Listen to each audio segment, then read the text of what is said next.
اعوذ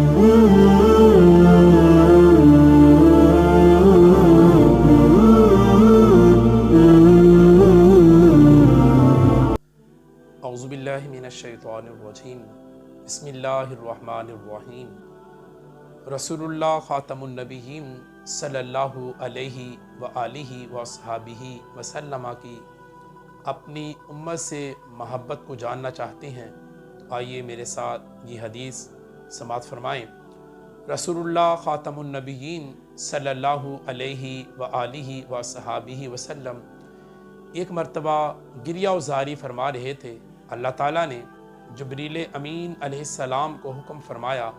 کہ جاؤ اور معلوم کرو کہ میرے محبوب کریم صلی اللہ علیہ وآلہ وسلم کیوں آنسو بہا رہے ہیں۔ حضرت جبریل امین علیہ السلام بارگاہ رسالت مآب صلی اللہ علیہ وآلہ وسلم میں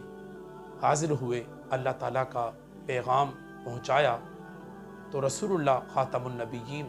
صلی اللہ علیہ وآلہ وصحابہ وسلم نے فرمایا، اے جبریل علیہ السلام، میں اپنے گناہگار امت کے غم میں رو رہا ہوں۔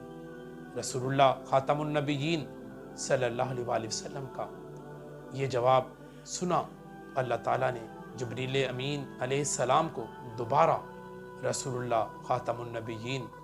صلی اللہ علیہ وآلہ وسلم کے پاس بھیجا کہ اللہ تعالیٰ ارشاد فرما رہا ہے، اِنَّا سَنُرْدِيكَ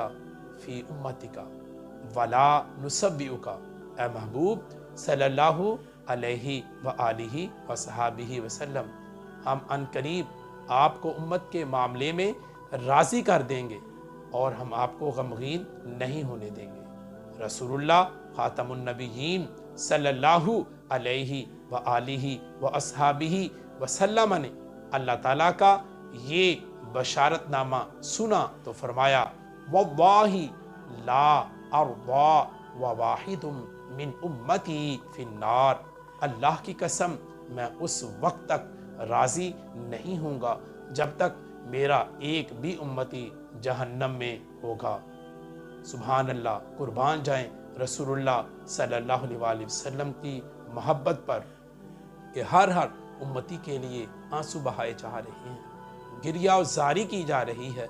کس لیے کہ ہر امتی جہنم سے بچ جائے، جنت میں چلا جائے، عذاب سے بچ جائے۔ رسول اللہ صلی اللہ علیہ وآلہ وسلم کی محبت کے کیا کہنے۔ آج امتی ہے کہ رسول اللہ صلی اللہ علیہ وسلم کی محبت کو بھول بیٹھا ہے،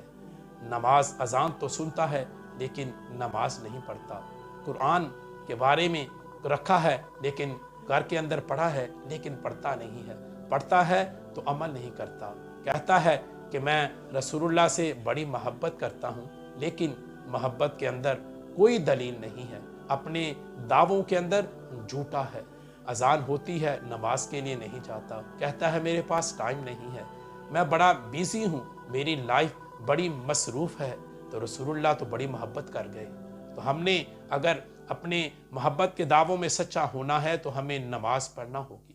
ہمیں قرآن کو پڑھنا ہوگا، قرآن پہ عمل کرنا ہوگا، اپنی بیزی لائف کے اندر سے ٹائم نکال کر نماز پڑھنی ہوگی، ہمیں حرام اور حلال کے درمیان تمیز کرنا ہوگی۔ اللہ تعالیٰ سے دعا ہے کہ اللہ رب العزت ہمیں رسول اللہ خاتم النبیین صلی اللہ علیہ وآلہ وسلم کے پاک فرامین پر عمل کرنے کی توفیق عطا فرمائے۔ وما علیہ الا البلاغ المبین۔